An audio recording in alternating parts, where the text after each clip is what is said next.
Viewability is not woo. It's not, some secret thing that nobody's paying attention to. Every single ad exchange is paying attention to this, and it is the direction that the entire industry is moving. There will come a day when if your ad did not get a viewability score, you are not going to be paid for it. And it's not very far off.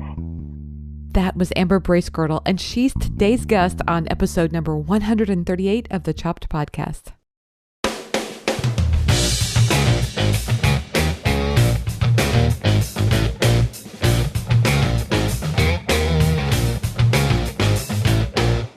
Hey everyone, I'm Marley of the blog Namely Marley. I'm so glad you've joined me today. I'm your host, and this is the Chopped Podcast. You know, this is the podcast designed for people just like you, bloggers who love food. Each week, I'm sharing interviews, thoughts, stories, everything related to food blogging so we can all learn together about what works with food blogging and maybe even a little bit about what doesn't.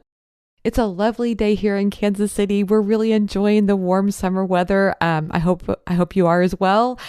I appreciate you taking the time to listen, even though I know summer schedules can be a little bit crazy. Just so you know, we're experiencing a little bit of the crazy on our end here as well, because we're so excited to be launching Chopped courses coming up very soon. We're busy behind the scenes putting the courses together. My goal really is to share with you more about the details of doing food blogging. There's so many working pieces involved with being a food blogger, and sometimes it just feels so challenging just to try to figure everything out on your own. And so my goal is to create these courses where you can, go and see other food bloggers actually doing this work, kind of like looking over their shoulder, except doing it on your computer. So really excited about this and really thrilled that we're getting, food bloggers who are really interested in being a part of it. And I'm excited to be offering that to you all soon. I know that there have been many times in my food blogging journey where I certainly would have liked, to get some tips on how to do some of this stuff. And so anyway, that's what these courses are all about. One thing Kara and I talk about on Fry Chats is there's really no one right way to do things. And that's another thing I love about these courses that we're developing is that it's really not about a way of telling you exactly how to do things. It's not a recipe that shows you, this is the way you have to do it. It's really more about letting you have a look at other people's processes so that you can kind of create your own. To me, that's where the real magic is. So like I say, I'm very excited. I'll have more to share with you about that soon. So if you're interested in learning more about them, go ahead and sign up for the Chopped newsletter. Just go to chopped.academy and then scroll down to the bottom of the page, and then you can sign up for our newsletter. And that way you'll be the first to hear about the courses when they're available. Okay, let's get to today's episode. Today I'm talking to Amber Bracegirdle. You remember Amber, she was on season 1 of the Chopped podcast, talking about the practical side of SEO. It was such a popular podcast episode. Everybody loved it. I highly encourage you to go back and take a listen if you haven't listened to it, or maybe listen to it again if you haven't listened to it in a while. Like I say, it really got a lot of good feedback. But today, Amber is on the show talking about a different topic, viewability. If you don't know about viewability, don't go look it up in the dictionary because I don't think you're going to find it. It's a new term that's of great interest to a lot of people like you, online influencers. Also, online ad networks and advertisers as well. Amber describes how ad networks and bloggers are paying attention to viewability and how it can impact you and your revenue from ads if you are not addressing it. So it's really an important topic. It's coming to the forefront. And Amber provides some really great advice on, how to go about addressing viewability. So what I think is really cool about today's discussion is she talks about areas where SEO and viewability are on the same page, things that you can do that will help both. But then we also talk about areas where viewability and SEO are at odds. So there's going to be some decision making you're going to have to make on that point, but at least Amber provides you the information so that you can make a really informed decision about your blog. One thing I think that's really important to note that Amber pointed to is that the thing that really matters is page speed. That's really what is going to impact both SEO and viewability. So we definitely talk about that as well. And Amber spent some time talking about ways that you can improve page speed. I know this sounds like a very technical topic, and it kind of is. However, Amber, I don't know, she's such a great storyteller, and she explains things in ways that's, very digestible and easy to take in, and you kind of feel like, oh, I can do this. So Amber does a really good job. I think you're going to love it. I know that I really loved it. In fact, let's get straight to it. Here's today's feature interview with Amber Bracegirdle. Hey everyone, I'm happy to have Amber Bracegirdle. She's with the site Mediavine and she's on the show today. Hey Amber, welcome to the Chop Podcast. Thank you so much. Well, I'm really glad to have you back actually, because you were back on episode 34 talking about search engine optimization. So it's really nice to have you back. Yeah, and it's crazy because that was like right before Mediavine actually kicked off. Yes, it was. We had everybody sort of in a testing pattern back then. There were only 6 bloggers on the network, and now there's like 1,800. You're kidding. 1,800. Yep. Wow. Yep. I mean, I know that I talk to a lot of food bloggers, and it seems like they're all on Mediavine, and they all have wonderful things to say. Oh, that's wonderful to hear. That's what we strive for. We really try and make sure that we're staying clued in and making sure that we're, because we still run our own websites, so we're still trying to be aware and not tone deaf at any point, which is kind of our primary function. As we go through this, is always making sure that we're not tone deaf. So it's definitely coming through, and I feel like a lot of what I hear is about the really good user feedback, and that's to me that's like almost as important as anything. Yeah. So that's the nice part is we're able to help people make money and still give them a good experience of with, they feel like they really have a partner, which is what we wanted, a teammate rather than someone telling them how to do stuff, which is nice, and that's actually why I wanted to talk with you about viewability, is because this is a thing that no matter who you're monetizing with is really going to affect people in the next year or two and forever after that point. It's kind of a game changer in how the advertising industry is monetizing websites. And so if you're not aware of it and you're not paying attention to it and you're not playing to it, that's going to work for a little while longer, but advertisers are basically saying we only want to pay people if we know our ad was viewed. Which is kind of a scary thing because for the last 15 years, people have always just been paid if an impression served. Wow. So let's talk about a little bit about how it has been up until now. So people it was like, build it and they will come, right? Like just if you had decent traffic and you put ads on your site, you might kind of toy with where the ads were, but otherwise you just kind of let it go and let it run. Yeah. I mean, I think back to, I remember seeing like a 2020 episode or something, maybe 10 years ago, about this college kid who had basically made a single page website that he somehow got people to visit. And what he had done is he had made banner ads 1 pixel by 1 pixel. And if someone visited that page just once, he got paid for every ad impression for every banner ad that was on the page. And it was crazy because obviously that's not providing any value to the advertiser. Well, yeah, 1 pixel by 1 pixel, that would be so tiny. It was crazy. But because there was no technology in place for advertisers to be able to say like, well, hey, you didn't actually provide value. Like my ad wasn't actually seen by anyone because it was too small to be seen. He was basically gaming the system. And the kid was making like $1 million a year as a college student. I mean, it's crazy. I don't even remember like what the website was or anything, but it was just like, it was one of these things where all he had to do was get like 10 people a day to visit, and they just would land on the page and see like a pretty page full of colors, basically, because at that point, like the banner ad just looks like a solid color. Yeah. And he would get paid for all of those ad impressions that loaded. And that's just not the case anymore. There's this thing called viewability that I'm blanking on the name. It's the Interactive Advertising Bureau, which is sort of the bureau that's in charge of like online advertising rules and regulations and policy and stuff like that.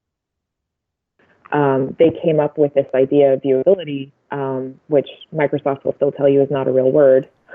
Always tries to autocorrect my viewability words. And then Google, owning the largest ad server in the world, which is aptly called Ad Exchange, not ad server, but Ad Exchange in the world, which they call Ad Exchange. They sort of capitalized on this idea by being the first to market with selling based on viewability. So the idea is that the ad gets a score, a viewability score, and if it doesn't register a score, the advertiser doesn't have to pay you for the impression. And they pay more for that on the outset. But then if the ad doesn't get a score, they don't have to pay for it. So it kind of balances out. Plus, they're guaranteed that the ad is seen. And so when the IAB sort of came up with all of this, they provided a definition, right? They said, it changes a little bit based on the size of the ad. But the typical rule of thumb that you could go by that would keep you in the regulation form would be 50% of the ad in the viewable screen for at least 1 second. And the longer it's in the screen, the higher the score goes. Okay, so that means to most people, if they're putting ads on their site, they need those ads to be seen 50% of the ad for at least 1 second. Right. So like if you're putting an ad all the way down in your footer and nobody ever scrolls down there, yeah, it's not, before long, it's not going to make you any money at all because it's going to have a viewability score of like 2. So, and actually it could have a distraction, right? Because that ad could slow your site down, at least a little bit. Yeah. Exactly. That's one of the reasons that at Mediavine, one of the things we focused on right at the start was site speed because, we're running this technology on our own site. So everything that we built to make sure that our own sites wouldn't get penalized by Google, who uses site speed as a ranking signal. And so what we do is any ad that's below the fold, we lazy load it. Okay. So actually exist unless somebody's going to scroll near it. And so it doesn't have the ability, like if it's not going to be seen, then it doesn't exist. And so it doesn't serve. And so it doesn't gather a viewability score that would drag your overall average down. I see. So that lazy load doesn't allow that to be loaded, and therefore it's at least not deterrent to your score. It doesn't bring your score down. Right. So it doesn't bring your score down, and it also the other, like, in content ads and stuff like that, they don't slow your site down because they don't exist when your site is first loading. Oh, good. And so Google doesn't see them as existing, and then the ad server doesn't see them as existing until someone scrolls near them. So I know you have some other tips. Can we get into some of the other tips that you have for, how people, well, actually, let's backtrack a little bit. How can somebody know their viewability score? So it is a definable attribute out of Google's DFP, which a lot of people are using either themselves or if they're using AdSense. It is something that can be pulled out. I'm not sure if it's something that AdSense shows you directly in their reporting. We have it in the Mediavine dashboard, and I know that when we built the dashboard, like, we had to ask for it to be added to our reporting that we pull out, but I think they did that like globally. I think you can, if you're getting reporting directly out of the ad server, which any ad management company or any ad network should be getting, if they're running DFP, they should be able to provide that information to you. Okay, so then how can you tell people to interpret their score? How do they know if they have a good score or not? So it goes 0 to 100, but industry-wide, 100 is seen as impossible. Okay. So if you are getting 70% viewability, you are seen as being at the top of the scale. Why don't they just have 0 to 70 then?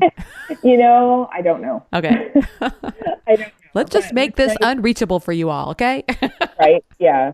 Yeah. I mean, I think it's just one of those things where like they set it at 0 to 100, and then in the wild they realized like no one is ever going to get 100%. Even like the adhesion units that sit at the bottom of the browser window, either on mobile or desktop, like those don't ever go away unless someone closes them. Uh-huh. But because some people close them before 1 second has passed, or because they have ad block installed or something like that, even those units cannot get 100%. Wow. They can't even get 90%. They're more like 60 to 75%. Okay. So yeah, if you're running anywhere from 60 to 70%, you're doing pretty well. Our goal for the network is to keep the average at around 70%. And I think the last time we checked in, we were running at about 72%. Okay. And so what's a score that somebody would have that they would be worried about? Anything in the 20s or 30s would not be good, because eventually what that means is you're only going to get paid on 20 to 30% of your ad impressions. So even though 70 to 100% is almost impossible, if you're at 20 to 30%, that's kind of what they're going to pay you at. Yeah. That's funny. Okay. Well, what it is like, so the advertisers, they use the viewability score and the site average. So they use the score per ad unit, and they use the site average to decide where and how to spend money. Right? So if you have a low score overall, you're going to get less premium campaigns. Okay. So your average CPM per impression is going to drop lower. And then you just may not, like, depending on what your ad network has your floor set at and things like that, your value per ad impression is just going to keep dropping. Yes. That makes sense. Yeah. And so really what it is you've got to provide value to the advertisers at this point in order for them to pay you. And so if you're running at an average of 60 to 70%, they know that your audience is seeing those ads. And so they want to put their ads on your site. And so they will pay for it. A lot of networks now, not just Mediavine, do something called pre-header bidding, which is basically like an eBay auction for your ad spots. Okay. And so if you have high viewability, the advertisers are willing to keep increasing their bid for your ad spot. That makes sense. Right? And so the more competition there is and the better viewability there is, it's kind of like when you've got, what was it this Christmas, the Hatchimals? You've got Hatchimals as ad spots, and they want to keep throwing money at you to win the auction. I see. Okay. So it drives up your site price. I'm convinced. I think that you're right. So short of putting cat videos on our sites, what are the things that we can do to increase viewability? Well, in cat videos, that probably slow things down, so let's not do that. Okay. So the thing about viewability is what you've got to do is you've really got to look at how your reader is interacting with your page. That's what this is all about, right? Like, there are certain things you could do to increase viewability on a short term, like putting obnoxious ads that like pop up and don't move away. Okay. Which don't ever do that. You're going to kill your audience by doing that. Yeah. For the short term viewability gain, it's not worth it. Right. But so what you do is you look at your site and you can use, like, I think there's a plugin called Hotjar that'll tell you like where people are clicking and things like that, and you can kind of use that to understand. But even just as blog readers ourselves, we know where our eyes go. Right. As we're reading a blog, right? So think about how your audience is reading your blog, and get your ads placed where it makes sense that they're going to be in view for a long time.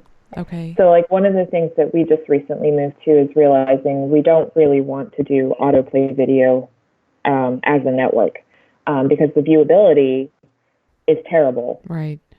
And since the industry is moving in this direction, like we want to be the network that's known for selling these quality views. We may not have the volume of impressions that other people do, but the impressions that we do have are definitely being seen, right? Which at the end of the day of more value.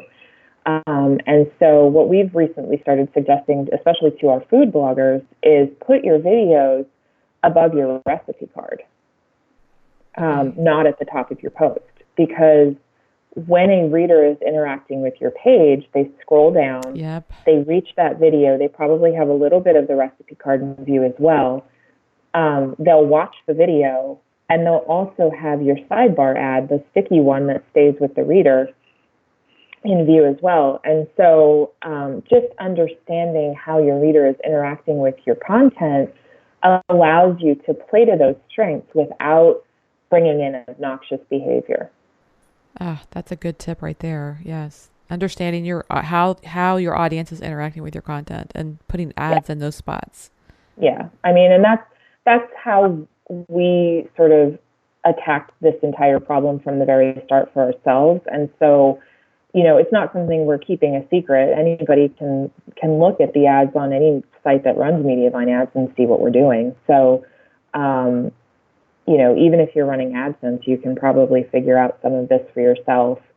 It just becomes about, at that point, the value of being a part of a network is really the numbers game, right? If a network that has over 1 billion ad impressions a month goes to an advertiser and says, hey, you want to advertise on us, they're more likely to do it than your site that's got 30,000 page views a month. So, yeah. Yep. Numbers do add up after a while. Yep.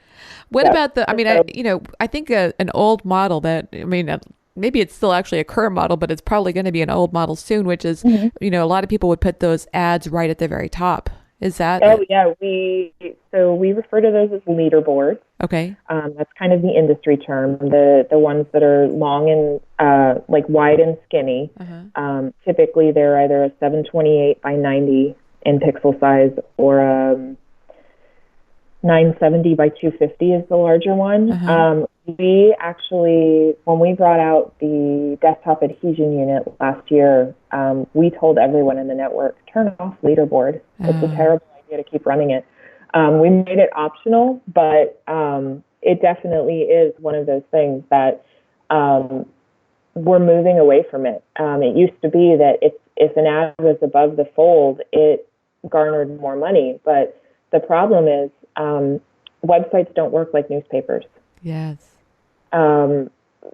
Typically, what's happening is the site will have at least partially loaded where a reader can start scrolling before that leaderboard has even had a chance to load and get its ad impression. So they're scrolling past it before it even exists, and therefore its viewability is terrible. So, let me turn that phone off so it doesn't bother us.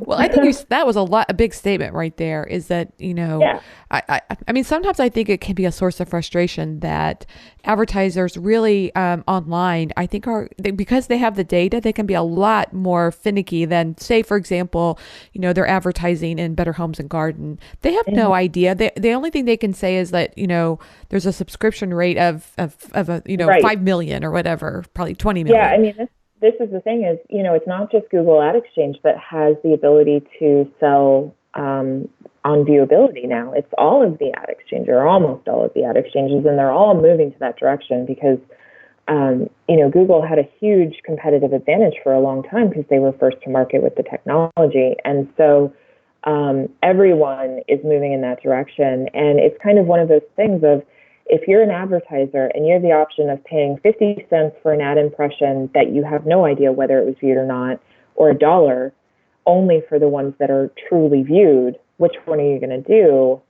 You're definitely going to do the $1. Absolutely. Because over time, the value of it is better, and you probably end up spending less money. Yes. Okay, so tell me about, where are the places that SEO and viewability are at odds with each other? Because we're hearing a lot about SEO as well, like, how to get people to your site. Well, to be honest with you, they go hand in hand rather than being at odds with each other. Oh, good. Because things like, for SEO, right, Google will tell you they want more content above the fold rather than images. Yes. And so with viewability, it's kind of the same idea, like, because the way that your website loads, you kind of want to place your ads a little bit lower in the content, or in the page itself. So if, for example, your blog loads and you have, 3 or 4 paragraphs starting your blog post instead of a photo, and in your sidebar, you have your bio and your social icons before an ad appears, both of those things loading and the reader interacting with them gives your ads time to load as well. And so they're more likely to be seen. Does that make sense? Yes. Yeah. So it's kind of one of these things of, again, knowing how your reader is interacting with your site and putting those ads where they, thinking about your website in terms of it's a computer, it needs time to load. Where do I need to put these things so that they have time to load and that the reader will see them without impacting viewability and without impacting my site speed and without impacting SEO. And the bottom line is the things that keep Google happy are the things like paying attention to site speed. So making sure that only 1 or 2 of your ads load on site launch, making sure that you've got lots of content above the fold,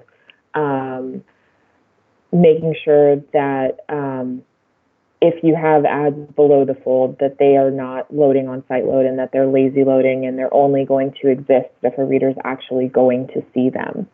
Those are the important things. And, there are plugins out there if you're doing ads yourself that will probably help you do the lazy loading. If you're working through an ad management team, just press on them to consider doing that type of stuff. I know that there are a couple of newer ad management teams that are starting to do that are paying attention to that, which is really great. Because, at the end of the day, what we want is a fast web, right? Like everything that Google is saying about the internet is pay attention to page speed. That's what Google AMP is all about. Like every single thing that has to do with AMP is making sure that your website is loading as quickly as possible on mobile. Okay, what's Google AMP again? Accelerated mobile pages. Okay. Is what it stands for. Okay. So AMP is still kind of, I think, in the beta version, but when you're looking at search results on your phone, like you'll see a carousel of little cards at the top, and there's a little like lightning bolt. Mm-hmm. Those are AMP pages, or AMP pages, and what's different about them is pretty much every single thing on the page is in its own mini website. I see. Right. So each little thing loads on its own so as not to impact the other things. And Google has a bunch of requirements around how things load. So like a normal WordPress mobile site can be very pretty, and it you can do all sorts of customization. And the thing about that is that those things always take forever to load because they're usually very JavaScript intensive and stuff like that. And Google's like, listen, people's mobile phone connections are not that fast. Yes. We need to be giving a better user experience.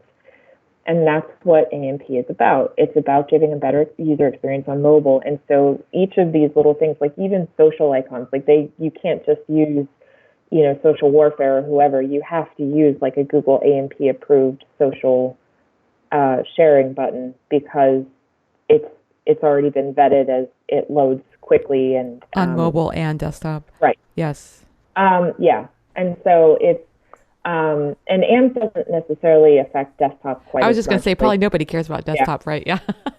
No, but so it's one of those things. Like, rather than me being like I'm not sitting here and saying everybody needs to be moving to AMP, because I'm definitely not saying that right at this moment, because in terms of advertising, it's a terrible idea because there's just not enough inventory yet that's been like written in the code the way that AMP requires. Like there's just not enough competition, and so it can really harm your income if you jump to it right now. And for food blogs, it's not really seeing an increase in traffic. News sites see a big jump in traffic because they get rewarded by that carousel. Food blogs do not, like recipe cards do not. There's there's no ranking signal change for that on non-news sites as of yet. And so for us, it's like you can definitely do it, but you're going to see a big impact in your bottom line. And so our thing is always get ready for it, but don't deploy it yet because ouch. Your income will be like, oh no, because also what happens is Pinterest picks up the fact that you have AMP, and then they send all of your mobile traffic to your AMP pages, not to your regular mobile page. Oh, that's not good. Yeah. I mean, I guess it would be good for your... Good. Yes. But again, it's still a new product. It's still, they're still figuring stuff out. They haven't rolled it out, really importantly for anybody but news sites yet. So it's kind of like one of those things where it's like, there are lots of things you can do under the hood to get ready for it, including paying attention to your page speed, but don't deploy it. But the reason I brought it up is it's more the overall, like, if you look at what Google is saying to you because Google never says, do this, right? They never say that. But if between the lines. Right. But if you look at their actions, everything that they do lately is saying to you, care about your page speed, and in terms of ads, we're also saying the exact same thing, because the longer your site takes to load, the longer your ads take to load, and the less likely they are to be seen because someone scrolled past them before they actually got on screen. So if I was taking, your advice, what would be the things that you're seeing of people that they're doing that's hurting their page speed? I mean, lazy load would be another example. Optimizing photos would be probably a good one. Yeah, I mean, photos are really the biggest, especially among food and crafting and parenting bloggers. And travel bloggers for sure. Photos are the biggest thing because, we all love our big, beautiful photos. Right. And the thing is that, 10 years ago, there wasn't the technology in place to sort of continue to have big, beautiful photos and optimized for web. You always got some of that pixelation or graininess and stuff like that. But, computers get smarter all the time. And so really what we've recommended more than anything is optimizing images. There are a bunch of different plugins out there that will do that. Smush It or Imagify, yeah. Yeah, the one we've been recommending most of all has been Short Pixel. That's the only one that we've been able to use and successfully get passes on Google's Page Speed Insights tool. Okay. What all of these different plugins do is an image is just code, right? Like at the end of the day, it's literally just code. And what each of these plugins is doing is it has an algorithm that's going out and it's cleaning up that code, because code is always messy, especially when it's generated by a program like Photoshop or Lightroom. And so what it's doing is it's cleaning up that code, and each of them has a different algorithm and way that they go about doing that. And so you may have great luck with Smush It, or I tried Smush It. I was helping a friend of mine with it. We tried Smush It. Nicole, who works for us, and her site is whatever you do. Nicole Johnson. Yep, Nicole Johnson. She tried Smush It. Couldn't get a pass in Google PageSpeed Insights to get a score of 85 or above. And so she just kept trying different plugins and finally landed on Short Pixel, and Short Pixel is the one that got her where she needed to be. I also kind of really like their pricing structure. So you can try that plugin out and do one image at a time just to see how it looks. Yes. And they give you 100 free images to run the algorithm on out of the gate. And then if you want to go and do all of your images that are in your image library for all time, they have like a flat fee to do that. I want to say that 10,000 images is like 20 or 30 bucks. So if you've been blogging for a long time, that's totally worth it to go back and optimize every single image in your image library. And then you can switch back into the free 100 images a month thing, because I don't think any of us are blogging 100 images a month, except maybe Food Fanatic, because we run at least one post a day with 4 photos. So, yeah, it's one of those things where like it definitely becomes worth it. And So that's a big one. Another one would be caching. People aren't using caching plugins correctly. If you are using them correctly, basically what it does is it takes a snapshot of your website and it serves that to your readers for a full day without having to grab each asset and load it each time. So like it's almost like a picture of your website instead of each individual building block. That's how it should work. That's how it should work. And so if you've got caching configured correctly, it should do that. You can also use something called a CDN, which is a content delivery network. There are a bunch of them out there. We personally use Fastly, which is the same CDN that like Twitter uses, but they can be kind of spendy. So do your research. But the way that they work is they sort of keep a copy, kind of like caching does. They keep a copy, a snapshot of your website or a blog post or whatever on their servers, and they serve out of whichever of their servers is closest to the reader. So there's like multiple copies of your blog post across their network. Okay.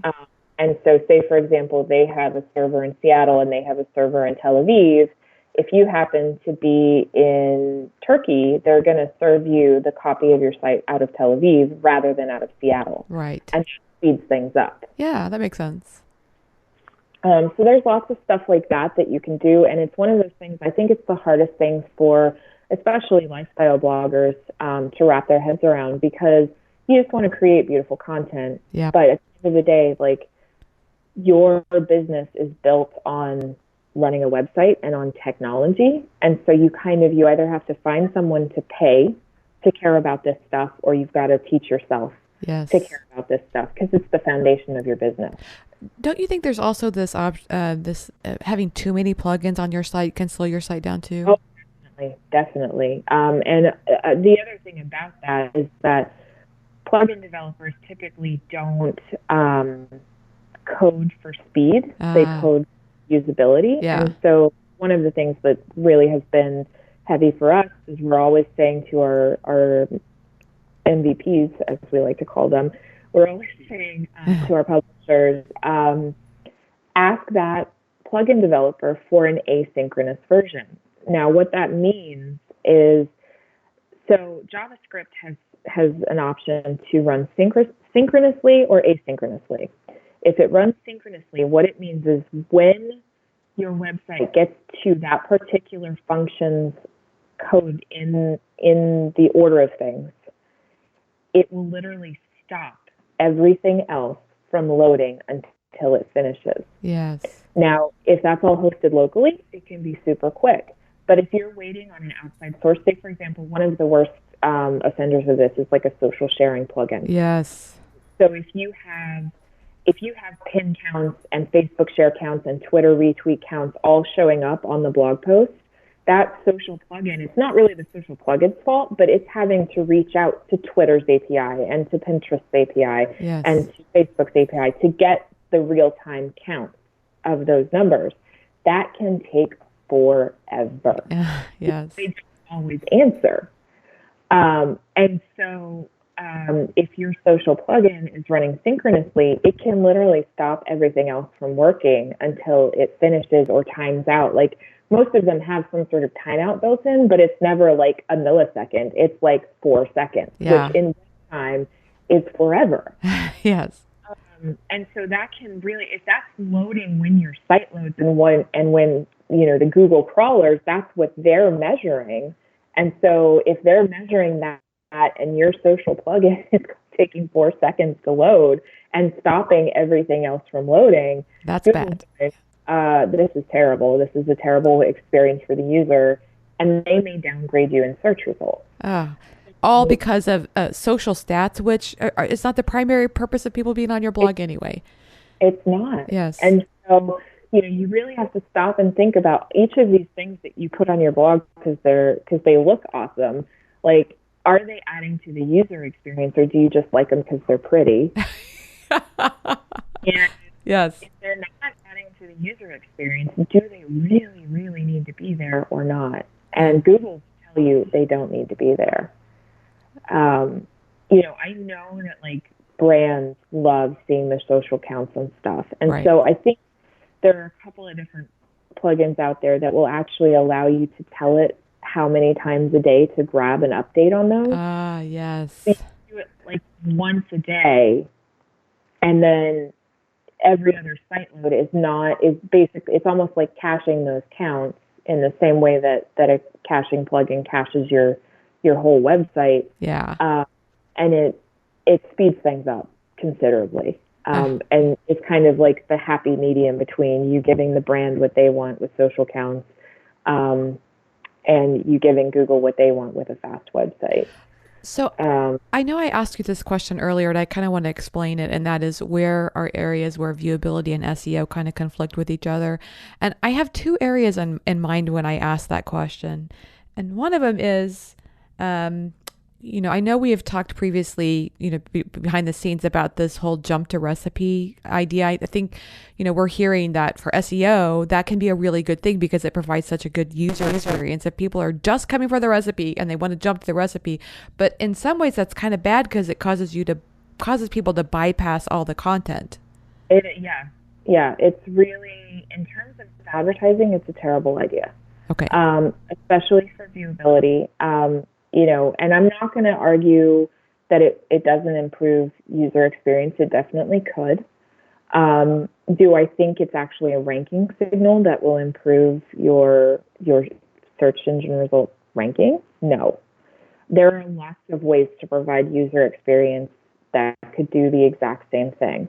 Incremental user experience improvement, right? Like having a fast website is way more important than having a jump to recipe button. But yeah, so here's what happens, and I've talked with a few SEOs that recommend that, and explain this behind the scenes. We're not saying don't cater to user experience. We definitely are, but you have to temper it with what's important to you in terms of your blog. Like if you're running your blog as a business, yes, SEO is extremely important, but so is making money. Yes. So if you get a lot of people to your site because you've got the stellar SEO, but you're not making any money because you're bypassing all the ads. Right. Then all you've done is increased your load on your host, which is now going to charge you more money, but you've not actually increased your income. So what happens, let me just explain what happens to viewability when you have one of those, at least with, it doesn't matter if you work with Mediavine or anybody else. Like, the same thing is going to happen if you have one of those buttons in terms of viewability. You are allowing the reader to jump past all of the ads that are in your content, in your sidebar if they're on desktop, and get straight to the recipe. And we run an ad in recipe cards, so that one will get seen. Other networks maybe don't do that. It's a highly viewable place because on food blogs, all roads lead to the recipe card. Like, it doesn't matter how they came in, that's where they're going, which is why we run an ad there.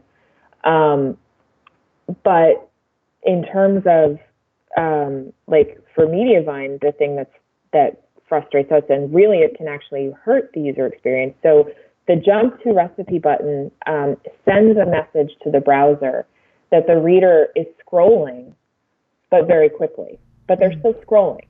So in our case, all of those ads that are lazy loaded and not supposed to exist unless someone scrolls past them, they're getting the message that someone is scrolling past them. So they try to load. And what will happen is, each of those ads takes up space. And so it can actually make the user experience not so great because they will start to load and they push the content down, which means they're pushing the recipe down. So you jump to the recipe card, but then the recipe card starts to move because the browser is sending the message that all of those ads need to be loaded, and they're pushing everything down. So you still may have to scroll. I guess the other bad thing about that too is it sounds to me like that would initiate a load and therefore cause you to have a bad viewability score. That's exactly what happens. So it initiates a load for ads that are never seen. Yes. Like it negates the lazy load idea. Right. Right. But even on ad networks that don't use lazy load like that, all of their stuff has already loaded, but is getting scrolled past without being seen as well. So it hurts no matter who you're with. Like basically, if you're loading an ad, but giving the reader a way not to see it, you're killing your viewability score. Right. Yeah. So that's super important. And it's kind of one of those things like there are things that you can do for user experience that might be just as good and not kill your income. Do you have a couple of, that you're talking about speed, page speed? Yeah, so site speed would be a good one. Making sure that you have short, web-friendly paragraphs. Say that. Okay. Keeping your paragraph short. Yes. Yeah. So web readers don't if they see a wall of text, and that can be as simple as like 5 sentences long. If they see what they on a mobile screen, 5 sentences takes up like half the mobile screen. Yeah. If they're all part of one paragraph. And, both Apple and Google did big studies about how readers interact with web reading. And they don't take in the information in the same way that they do if the paragraph is broken up into smaller, like 1 to 2 sentence chunks. Wow. So for your reader interaction, shortening the paragraphs, and I'm not even saying like that you need to go back and edit your post like to change what it says. Right. You just need to find natural breaks where you hit return more often. Yes. We do this all the time on Food Fanatics because we're also playing. The other thing that doing that does is it makes your content taller. Okay. And all of those in-content ads are based off of how often they're allowed to serve per ad policy regulations, which do everything in pixel size or pixel count. I see. Okay. So, yes, that makes sense. For content, the more often, like the more opportunity there is for an in-content ad because they can only serve so many pixels, right? So if you add more pixels to your content height, you can have more of them. Well, see, that was going to lead me to my next question. My next kind of area where I feel like a conflict between viewability and SEO is, it seems like we've heard, and this is probably, I think, a Google, not requirement, but suggestion that the content that's on our site should more accurately reflect the recipe rather than going into stories of grandma and how you went to visit her and she showed you how to, cook or whatever, that people are really more interested in what's relevant to the recipe. Have you heard this? I've heard it, but at the same time, I also think that Google tells us over and over and over again that content is king, engagement is king. So if you're telling a story about cooking with grandma that your audience is super duper engaged with, yes, it makes sense to maybe add in some paragraphs that use your keyword that work naturally into that content. But do I think that you need to completely revamp your content so that it sounds like an SEO bot and your readers no longer want to engage with it? Yeah. No, I don't think that's a good idea. Okay. I think that Google understands that blogs are blogs and the Food Network is the Food Network. Yes. They're smart enough for that. Like, we need to give them credit. They understand the difference. And if you are engaging your audience by the story that you're telling, I think that's more important for your advertising and your SEO because the longer that they're on your site, the longer your session time is, the better your advertising is going to do for certain. Right. And I think when you have a strong user base, Google can tell that. And they, there's an idea out there of something called dwell time, which I've been reading more about because, Google has said a lot that they don't use any of the metrics in Google Analytics to decide SEO ranking. Okay. Which is pretty interesting. That is. But if you think about it, it's so easy to screw up how Google Analytics counts that it makes sense that they don't.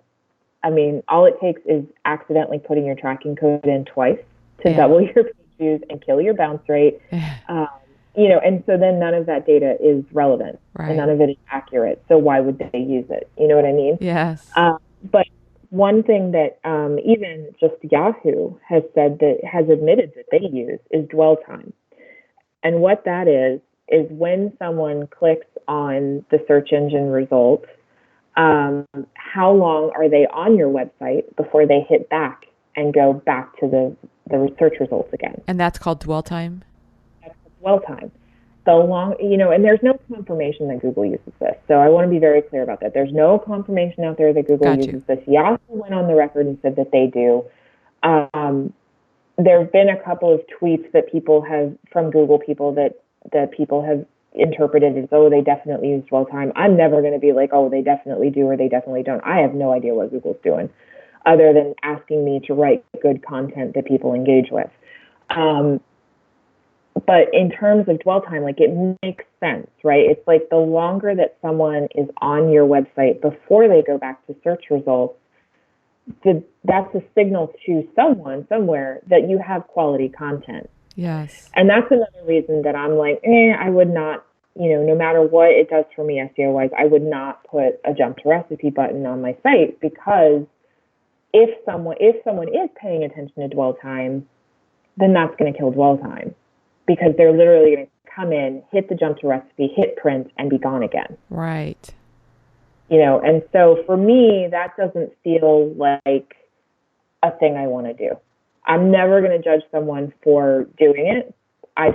For me, like, it feels like if Google is always, like, the thing that they always say is write good content, write good content, write good content, and then you're giving someone a reason to jump past all that content and not even pay attention to it, like, those things don't add up to me. So that's kind of where I'm at with that. Like, go with God, do what you want to do. It's your website. But for me, like, that's the stuff that I'm kind of paying attention to. But then also the advertising portion is a big deal, because so many of the bloggers that we work with are relying on this income to support their families. Yes. So, we get people in our Facebook group all the time who are like, you guys have allowed me to quit my job, which is like the best part of this. You got to love that. It gives you chills, right? Yes. The fact that you've allowed someone the ability to walk away from a job they don't like and do something that they love. It's just an amazing feeling. And so I'm always super duper protective of that. And I'm like, please don't hurt your income by doing some of these things, And so I think it's got to be a balance. And you've really got to weigh, like, what's important to you and your website. And if a jump link is important to you and your website, then do it. It kind of reminds me, do you ever read the book Freakonomics? I haven't read it, but my husband did and told me all about it. Yeah, they had this, like, different sections on what they study is kind of what you do and how that motivates your, as a result of what your decision you make. And one they talked about was a daycare center, and the daycare center implemented a late fee because they had a lot of parents that were late picking up their kids, and they were trying to stop that because they had to pay overtime. Anyway, once they implemented a late fee, they actually had more people being late, because they felt like the people felt guilty for being late in the first place, but then they were able to pay for their guilt. So it actually had a counterintuitive result. And I think that's what I'm hearing you say about the things that we do on our site. We should think about the repercussions of the decisions that we make and the way we're motivating our audiences. Yeah. So 100%. That's what I say all the time is, if you're running this as a business, you have to think about, and I hate to refer to them this way, but you have to think about your customers. And your reader is your customer, and how they're interacting with your site is super important to your bottom line. And, there is the argument of, well, my customers want a jump to recipe link. And okay, So you have to weigh, if you're doing that, what are the other ways that you can bring money into your site? And if the answer to that is sponsored work, make sure that you're providing value to the sponsor, because if they're able to jump right past your review of the product, that may not be providing value either. And so you really got to find that balance of what's right for you, what's right for your audience. And, there are a couple of our bloggers that have written whole posts about why they run ads. And they have a really strong stance of, listen, you're getting my recipe for free. You're getting my hours of recipe testing for free. The least that you can do is scroll past my sidebar and scroll past my in-content ads, even if you don't want to read my post. Like, you're getting hours and hours of my time and my work for free. You can print it out. I provide a way for you to do that without printing the ad, yada, yada, yada. Like, just treat me like you would a cookbook author and throw a little bit of money my way, which I think is a fair thing to say. It's true. And I do think our society has gotten so used to getting all these things for free that they don't realize the value that's attached to it sometimes. Right. And I mean, I think it's also, there's always a vocal minority. Yeah. That want to yell at you about your advertising, but they would never yell at CNN, who has some of the most aggressive advertising I've ever seen on a website lately. Yep. They would never yell at CNN. They would never, which regularly crashes my browser. Yep. They wouldn't yell at Oprah. They wouldn't yell at Oprah. They wouldn't yell at any of these sites. Yes. Martha Stewart runs ads. Better Homes and Gardens. Oh my goodness. Better Homes and Gardens. Like, they are the ridiculous slideshow people who have an ad every 2 slides. Yes. And their actual slideshows take forever to load because of all the advertising on the page. Like, they're not employing any of this page speed stuff. And, that's one of the things I actually saw someone argue recently over the fact that, like, the Food Network and Better Homes and Gardens and stuff like this have terrible page speed insight scores. And it's like, so at that point, why should I care? Because they don't. And it's like, well, they don't need to care right now because they are who they are. Right. You are not who they are. And this will give you a leg up on the competition that you can rank against. Yes.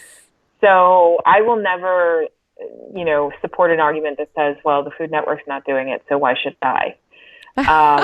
Your website is not the Food Network. And I don't even mean that from a traffic standpoint. The way readers interact with the Food Network website and why they're going there is a very different reason to why someone is visiting your website to read about a recipe from you. Right. You know what I mean? Yeah. And so I don't think it's right to compare those two things or to say that you should follow that model. Yes, I agree. And so and they probably have a huge advertising budget too, right? Oh yeah. Yeah. Oh yeah. Yeah. I mean, we do a lot of work with Epicurious, and I love them. It's definitely something that we talk about a lot with the advertising, because their advertising arm very much cares about viewability. Yes. Whereas their website designers may not be getting the same message. And so, I don't know how they talk to each other. I don't know how any of these big sites talk to each other. But the nice thing about being a singular blog owner is you're only talking to yourself. Sometimes out loud too. Yeah, exactly. And so these decisions are yours. And as a business owner, like, if you have that information at your disposal and can make those decisions, like, try to make the one, every website's going to be different, right? But try to make the best one for your website with all of these facts in mind. Viewability is not woo. It's not, some secret thing that nobody's paying attention to. Every single ad exchange is paying attention to this, and it is the direction that the entire industry is moving. There will come a day when, if your ad did not get a viewability score, you are not going to be paid for it. And it's not very far off. Yes. So it's something that we personally, at Mediavine have cared about since day one. It's something that we like from from the very start. Like I go back, I was reading an email chain. I was looking for something, and I was reading an email chain all the way back from like July of 2015, which we started the network in June of 2015. And even all the way back then, Eric, my co-founder, was harping on viewability, and everyone was like, "What the heck is that?"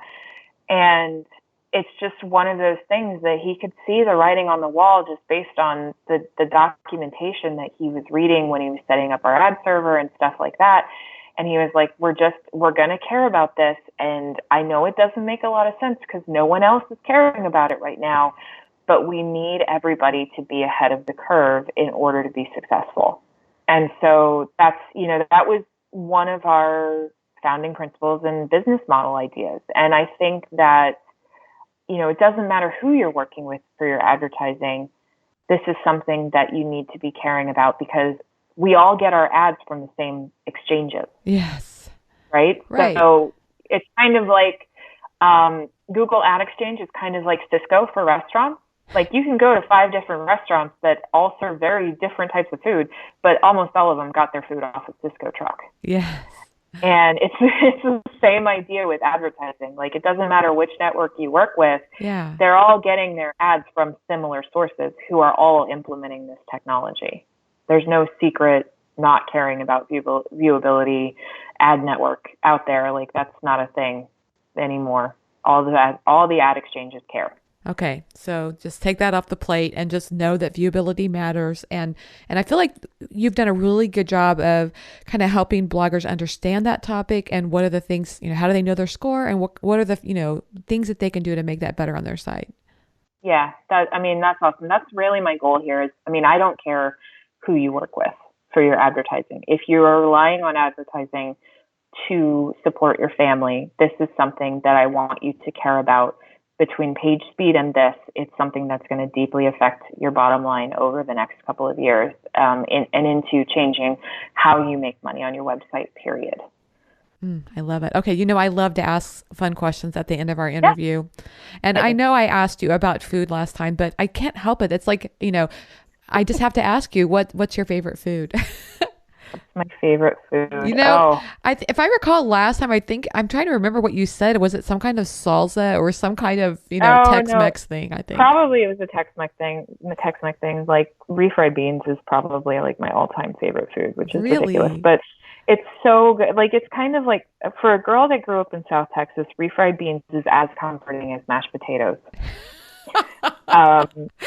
Yes, and it's a similar texture. Yeah. If they're done right, like if they're out of the can, they're all wrong. But I was just going to ask you, do you ever buy them out of a can? But you don't do that. I mean, we do have and in fact, the greatest thing that happened. So I just went to the grocery store the other day because we were having my parents and my sister and niece and nephew over yesterday to hang out in our pool and stuff like that. And so I decided we were going to have fajitas, like chicken fajitas, and I was traveling down the food aisle, and our local grocery chain, H-E-B, is pretty well known in in all of Texas, really. But they have really fantastic sort of ready-made, like ready marinated food, and they do a lot of stuff under their own branding that's actually really good. A lot like Wegmans in the Northeast, but they specialize in Tex-Mex stuff.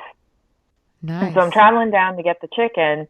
And which I know is not a thing for you, but I'm traveling down to get the chicken, and I found they had refried beans like in a pouch that were like freshly made, and literally the ingredients were beans, water, salt, and lard, which is how real refried beans should be made. Uh-huh.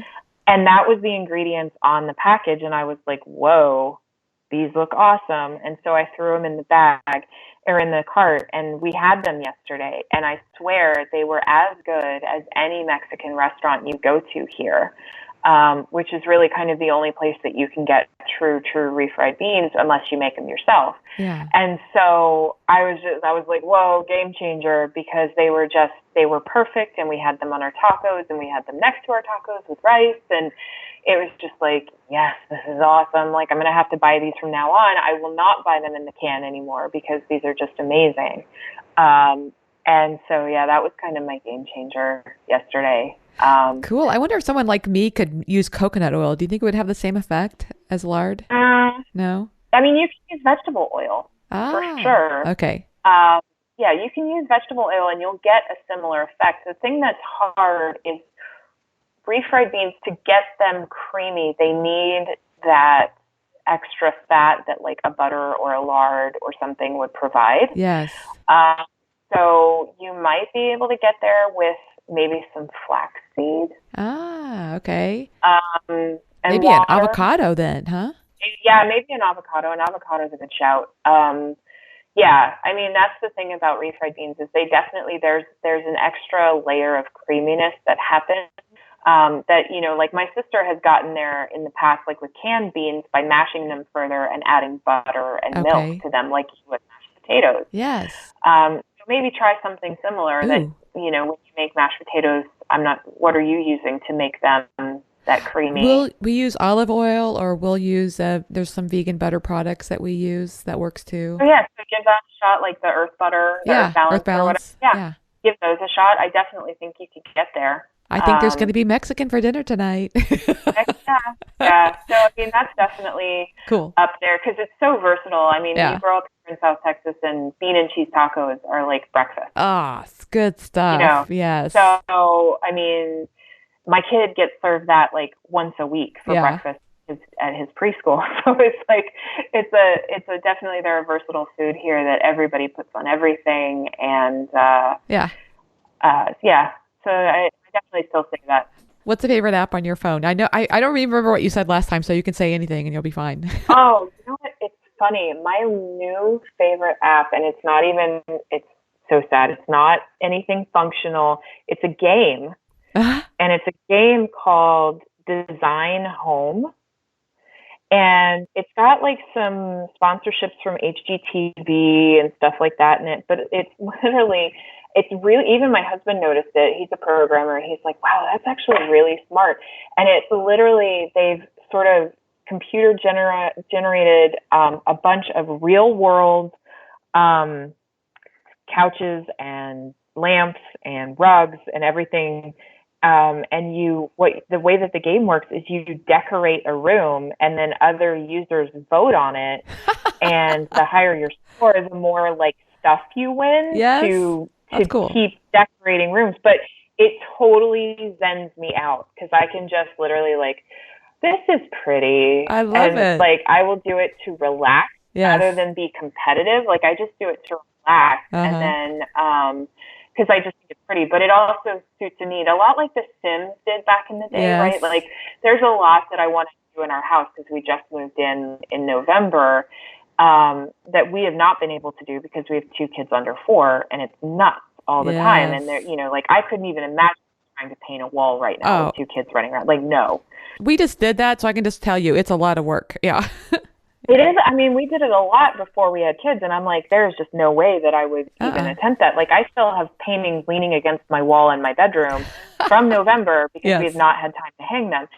And so for me, it's like filling that need of, oh my God, I need to decorate my house. Yes. I'm just zenning out with this awesome app. And like, I would love it if more of my friends would install it. It has like a friend aspect where you can borrow furniture from your friend's inventory. I love it. That's cool. And it doesn't cost you money. So that would be fantastic because I could borrow instead of spending like the cash amounts that are in the game that you win. Like that would be so cool. Okay. So everybody gets on Design Home and they need to friend Amber. Go do it. Friend me because yes. But yeah, no, that's definitely my husband was like, he's like, if they could have just designed a perfect game for you, this is it. And I'm like, yep. Perfect. Because in another life, I think I would have loved to have been an interior designer. Oh, it would have been so fun, wouldn't it? I love that too. Yeah. Okay. Do you have any time for TV at all? And if you do, what's your favorite show? Oh gosh. I do occasionally listen to stuff in the background while I'm working. Jane the Virgin. I love that show. It's my fave. I'm still waiting for season 3. I can't wait. It's going to be on Netflix soon. Oh yeah. No, I just finished season 3 and it was pretty fantastic. that's definitely up there. Like that's the one that every week I'm like, yay. I still love Call the Midwife, which I think I mentioned last time. It's a PBS show. I'm about to dive into Genius, which is a new show on, I think it's on A&E or History Channel. I set up the DVR recording and haven't had a chance to dive into it yet, but it's about Albert Einstein. Oh, cool. Both when he was young and when he was older. And it's got Jeffrey Rush playing him. Oh, I love Jeffrey Rush. Oh, that would be very good. Like, oh, this is going to be awesome. Yes. And then another one that everybody should be checking out that's really kind of on the edge of creepy but super good is it's a British television show called Human. Okay. I love British shows. Yeah, I think they have most of the seasons on Amazon Prime, but you do have to like buy the pass or whatever.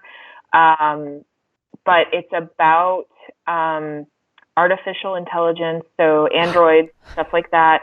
Yeah. And the guy who invented them figured out how to give them real feelings and autonomy. Yeah. And he did do it for all of them, but he did it specifically for his family because his wife had a mental illness and ended up needing to be hospitalized, and his son didn't have, like, he was in the lab all day, so his son didn't have anyone in his life.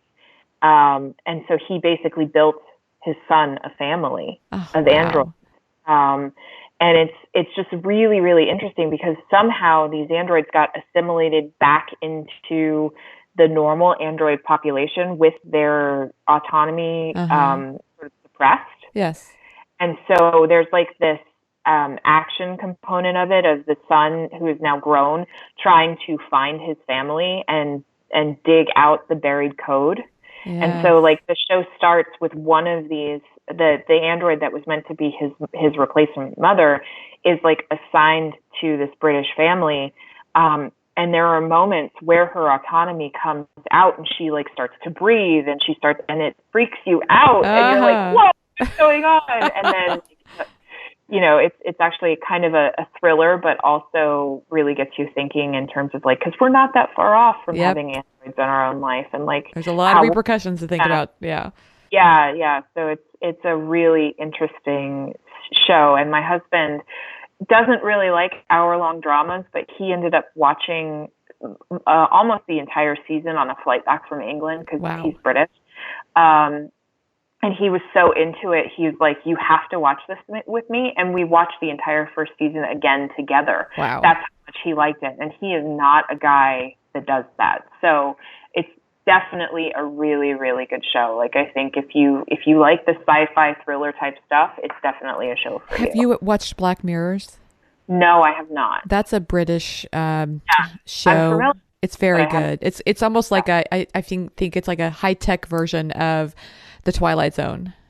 Oh, okay. Each episode has got its own storyline. It's just very interesting. I think we've watched all the seasons so far. That's pretty good. Oh, that's awesome. So, Amber, how can people find you online? How can they find me? So, my Facebook link is amber.bracegirdle, so you can friend me that way and message me. I may not see it right away because it all goes into that other message box. Yeah. I'm on Twitter as Bluebonnet Baker. I do still have my own website, Bluebonnet Baker, that never gets updated, but I'm working on that. And then on Instagram, I'm also Bluebonnet Baker, and then we also have at Mediavine, which I'm occasionally adding to, and at Food Fanatical on Instagram and Twitter and Pinterest, because I do still run Food Fanatic for us. So you are one busy woman. Yeah, there's a lot going on, and we're trying. Food Fanatic is still my baby, and we're definitely not giving that up because it keeps us in the game and keeps us eating our own dog food, so to speak. I love it, Amber. I've had such a great time talking with you. Thanks so much. Oh, thanks so much, Marley. I always love talking with you, whether we're doing a podcast or not. Yes, I agree. Thanks to Amber Bracegirdle for being my guest on today's episode of the Chopped Podcast. We took some notes for you, so head over to chopped.academy/podcast to check out the show notes page. And while you're there, you can sign up for our newsletter so you'll be the first to learn more about Chopped Academy courses coming your way soon. Thanks for your support of the Chopped podcast. Your reviews on iTunes and Stitcher make such a big impact. It just makes such a difference. If you haven't provided a review yet, please go to iTunes or Stitcher today. It takes only a few seconds of your time and it really means so much. I continue to receive emails and direct messages from you all, and I really want you to know, big thank you for that. Your positive feedback means so much. You inspire me, and I hope today's show was helpful and inspirational to you as well. Thanks for listening. Now go forth and be your best you.